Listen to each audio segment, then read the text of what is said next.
Hello there. This is Paul Glumaz once again, coming to you with General Welfare Presents. And today is May 19th, 2020. And we are now entering the end of May, and we will soon be in June, the beginning of which will be 5 months away from the presidential election on December 5th. What we are beginning to witness is something totally unprecedented in U.S. history. What we are beginning to witness is something that I will call the unraveling. Okay. And the question is, will there be a reckoning as a result of the unraveling? And the way this works is the following. On many, many fronts, the realities, the evidence is coming out on the coup that's being run against the president. And many political forces have been caught in a situation where they could have done something to stop this criminal attacks, criminal targeting of the president, but did not. And as a result, they are now being exposed for being complicit with the unlawful targeting of the president, the unlawful targeting of his closest associates, the unlawful attempt to set up a crime to accuse him of being a Russian collaborator or owned by the Russians, everything from the FISA warrants and the illegality of the FISA warrants based upon the fraud of the Christopher Steele dossier, to the unmasking, the illegal unmasking that was done on many individuals associated with Trump, which involved many people, to the operation on General Flynn, in which Obama, Brennan, Clapper, Comey, and many others were implicated in setting him up when the original FBI investigators found no cause, where he didn't lie, to the judge who's refusing to drop the case. All of that is coming out. But perhaps even more so are transcripts that are finally being forced to be released of Adam Schiff, which indicate the testimony of people that demonstrate that there was no evidence of a Russian hack. And then there's a whole situation that the FBI was monitoring the DNC computers all the way back in 2015. And that they were complicit in the whole hack, the whole accusation of a Russian hack, and that's now coming out.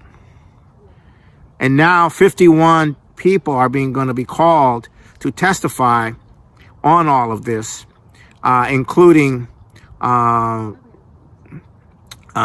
Comey, Clapper, Brennan, and so forth, before Congress. And this was only done because the president made a big stink about the fact that these guys, that they weren't, that Graham and Grassley were not pushing. But it turns out that these guys, Graham, Burr, Senator Burr, Senator McConnell, the Senate Majority Leader, they knew, they had evidence, they had access, they had evidence, they knew that there was no Russia hack. They knew about the fact that the president was being targeted by a former president, and they could have stopped it, and they didn't. And one of the key people among these is Mike Pompeo. He was head of CIA at the time, in the early period. and he knew that it was not a hack. Trump had him talk to Bill Binney, but he knew it was not a hack. He had access to that information from the testimony of such people as the head of CrowdStrike. And not only that, but all the stuff on Ukraine is now coming out. There's a tape out there where with Biden and Kerry with Petroshenko, and in that tape, they are they're trying to force Petroshenko to fire the special prosecutor, the prosecutor, because he was on the trail of Burisma, and it turns out that Biden and the nephew of Kerry and Kerry's son and all these people were on the board or connected to Burisma, and they were holding up $1 billion grant, or $1 billion grant to the government unless they had the Shokin, the prosecutor general, fired. And you have the discussion between Kerry and Petroshenko, and then 3 discussions between Vice President Joe Biden and Petroshenko. And it's very clear. Petroshenko's making it very clear. I'm doing this to get the loan. I'm doing this to get the $1 billion, to sign the agreement for the $1 billion. This is why I'm doing this, okay? I'm not doing this because, we found no evidence that Shokin was in any way did anything wrong. We're just doing this to get the deal. And the pressure's coming from Joe Biden, who in effect is very clear is the viceroy appointed by the United States over this thing. So all of this is coming unraveling. All of it is coming unraveling. And this is very, very significant. Now, let's add to that. The president of Mexico is demanding that the U.S. turn over all its information on the Obama Fast and Furious program. Now, what was the Fast and Furious program? It was the massive arming of the drug cartels with military grade weapons, which ultimately made the drug cartels more militarily powerful than the Mexican army. So the Mexican president wants to open that up, okay? Because the drug cartels control half of Mexico. And so this is very interesting. So this goes, so all of that is coming out. So that's only the beginning. So all of this is coming out. Now what this does is it puts these Republicans and people like Pompeo in a position where they're being exposed for participating or covering up or doing nothing to defend the president as we go into this election, as we go further into the crisis, right? As we go further into the breakdown crisis of the world economy. Okay. So now there has to be a reckoning to all of this. There has to be a reckoning. And when indictments are coming down or not coming down, it appeared that maybe Obama and Biden were in the crosshairs of indictments. But Attorney General Burr had to announce that they weren't. And he had to do that because you don't want to politicize the investigation and the case. Because if they make an indictment, it has to be as not so politicized. That has to be able to present the evidence and so forth, not have the entire thing clouded by the politics. And of course, the national media had covered Obama's commencement address at all the high schools. Nationally, all of the media, as if he were the real candidate, not Joe Biden. So what does that mean? That means the Democratic Party is not a party anymore. It is run by the intelligence community, by British intelligence, by the intelligence community, by the people who run the surveillance, by the media, the 6 major media corporations. It's run by people. It's run by a closely knit group, which is largely why Joe Biden ended up as the putative nominee for the Democratic Party, because it is no party. It's the Obama apparatus. It's the British apparatus that used the most incredible police state tactics in the course of the 8 years of Obama to consolidate a machinery, which they even adopted Hillary Clinton into that machinery. They adopted a lot of different elements into that machine. And that machine is the machine that is committed to overthrowing the president. It's a vast intelligence machine. It's a surveillance machine. It's the media. It's disinformation on a mass scale. It's a powerful machine. And that machine is intact. And that machine is functioning as a unit. It is not a party. It's not a political party where people get together and talk about what it is they want and they all come up with ideas and then they get together and they vote on it and all of that. It's not. It left that a long time ago. It's a machine. And that machine is committed to not only overthrowing the president, but is committed to bringing in a total police state fascist dictatorship over the United States through the surveillance system. And these poor leftists out there, they can't get over their feelings about Trump. They can't deal with this reality. And they're going along. But there are a few that aren't. And one of them is Greenwald.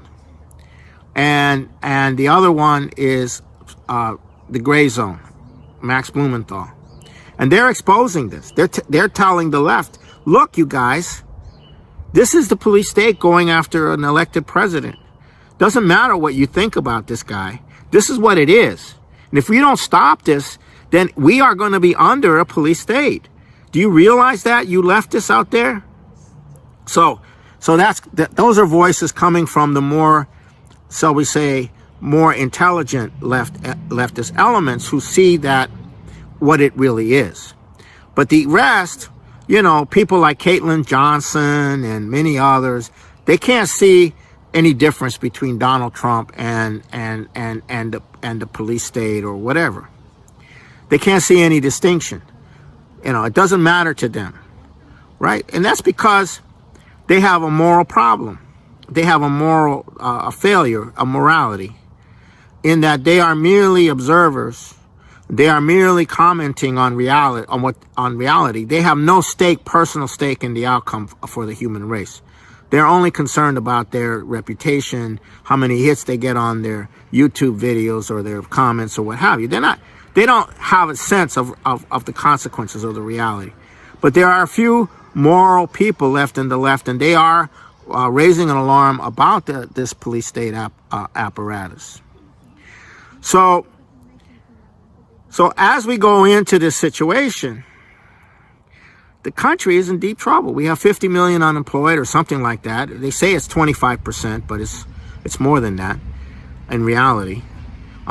It's not the official. We've always gone by the unofficial employment figures as the reality, as opposed to the official employment figures. And there was a testimony today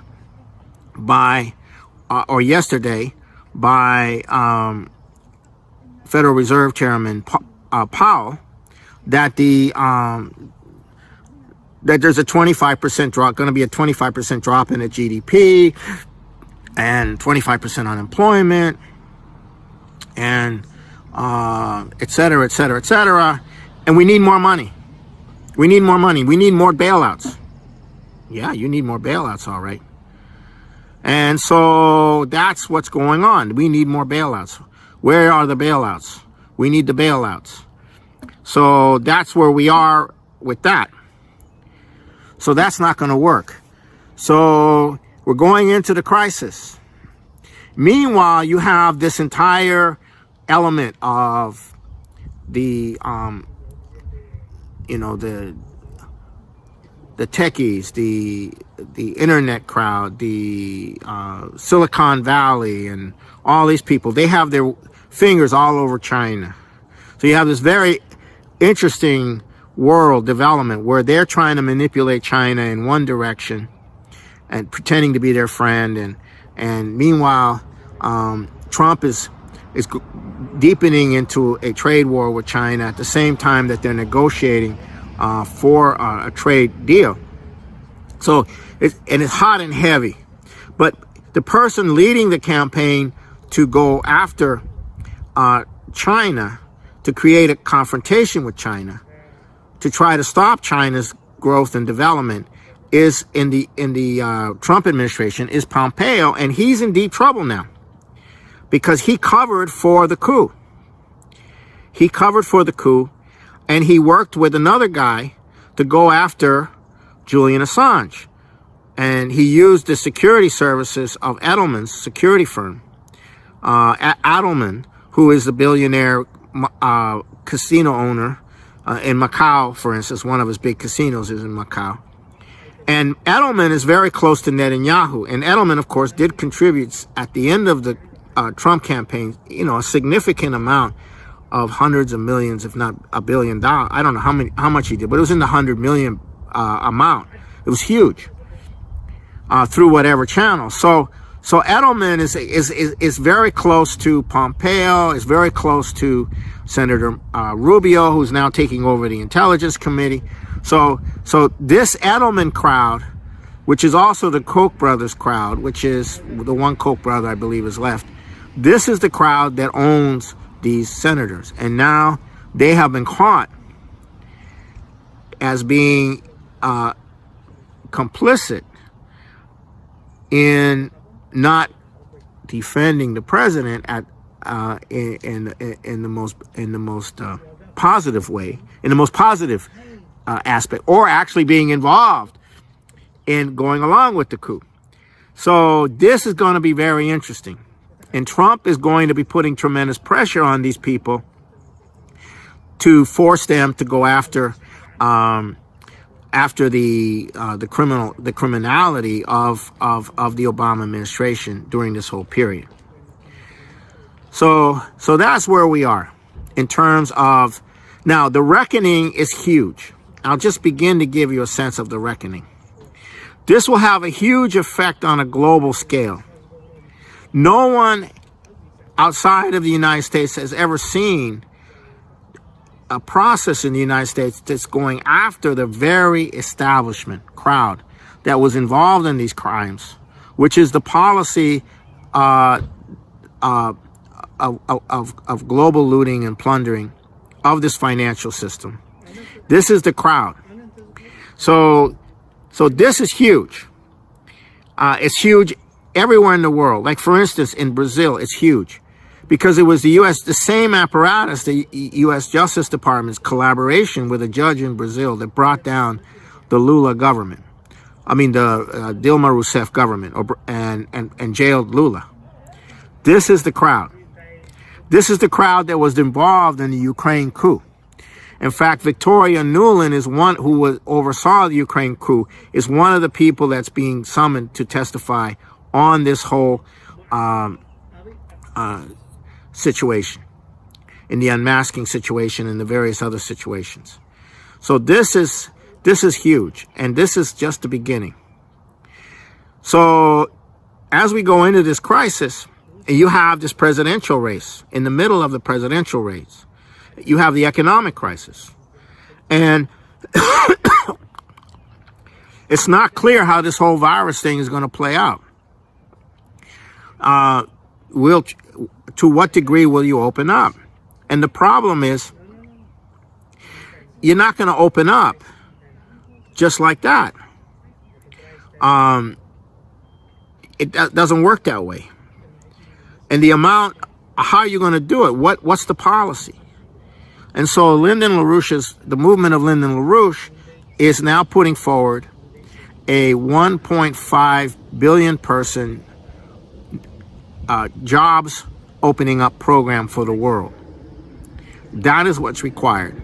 And with that are the necessary financial changes, the changes in the global financial system, and also the changes that nations have to adopt internally. But the system is finished. The financial system is finished. I mean, how much more bailouts are they going to do? Well, they have to do a lot more. And they have to do a lot more after that. And when does it end? It's going to end. And then what happens? What is the dollar worth? Do we go to a cryptocurrency? How are we going to do trade? How are things going to function? You know, how is the world going to trade? How's the world going to survive? Already you have the informal, you have in Africa and Latin America, large parts of the informal economy, which is about 46% in Latin America, and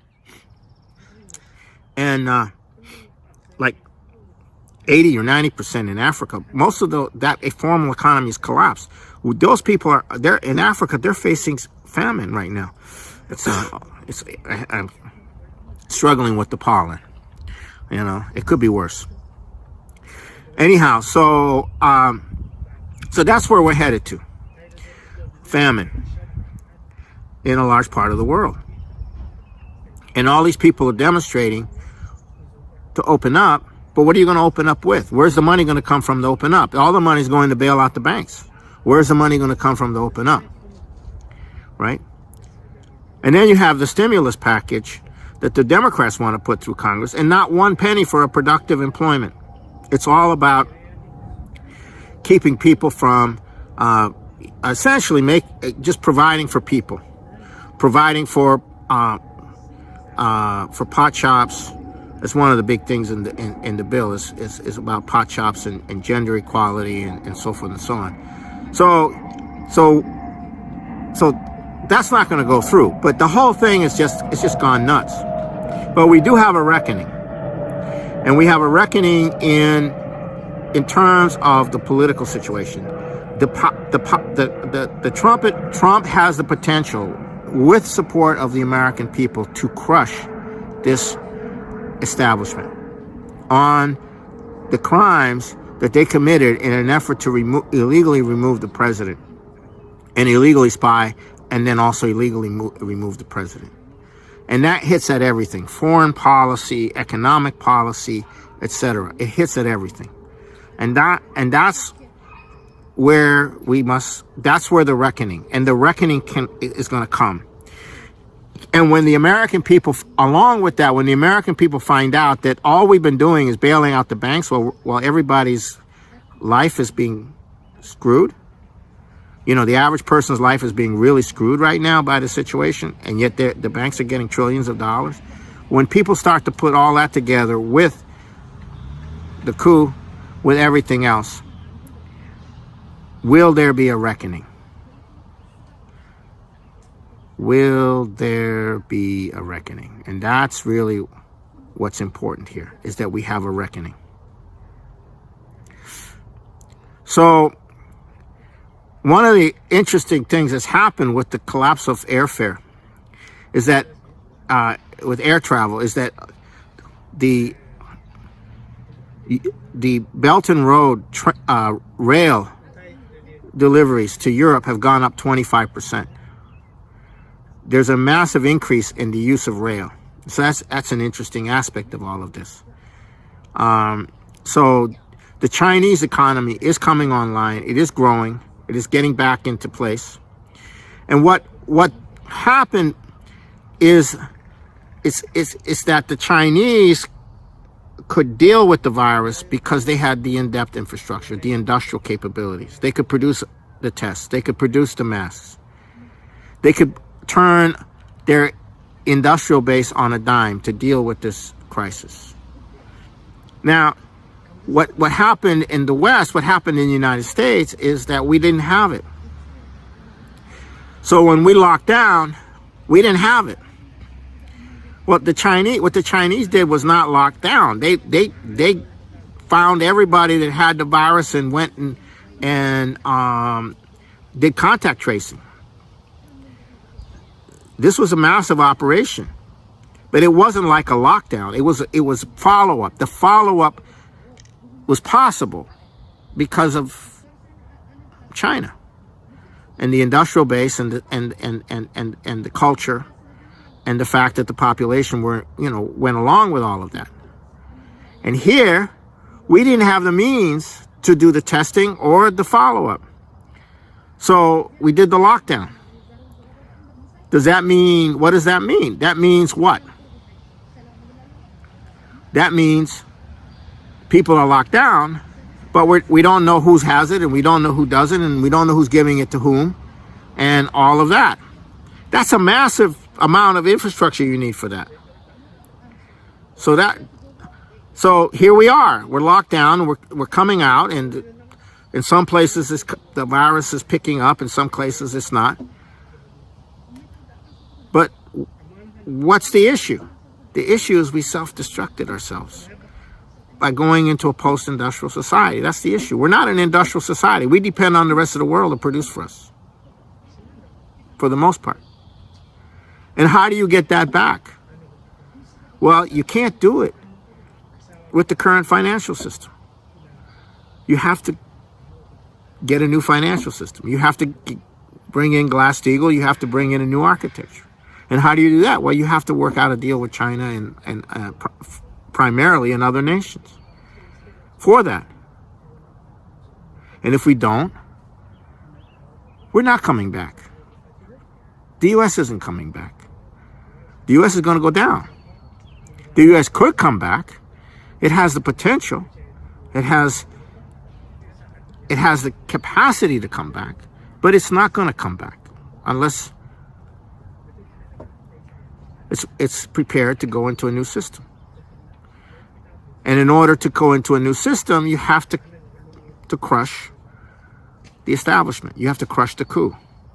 You have to crush this crowd that is committed to war and a fascist police state, which is what they were committed to before they got underway. It's what's been the commitment since George Bush Jr. came in, since Cheney came in. I shouldn't call him George Bush Jr. Since Cheney came in, that was the commitment. That's the commitment we have to stop. That commitment since 9/11 has been there, and it grew under Obama. And we have not defeated that yet. And that has to be defeated. And that must be the reckoning that comes down the pike in this coming period as we go into the election. And those are huge stakes. And this is where we are. So I encourage everybody to go to the LaRouche PAC website to keep further up to date. And there's a lot there that I recommend you take a look at. And until later, this is Paul Glumaz, and this is being brought to you by General Welfare Presents.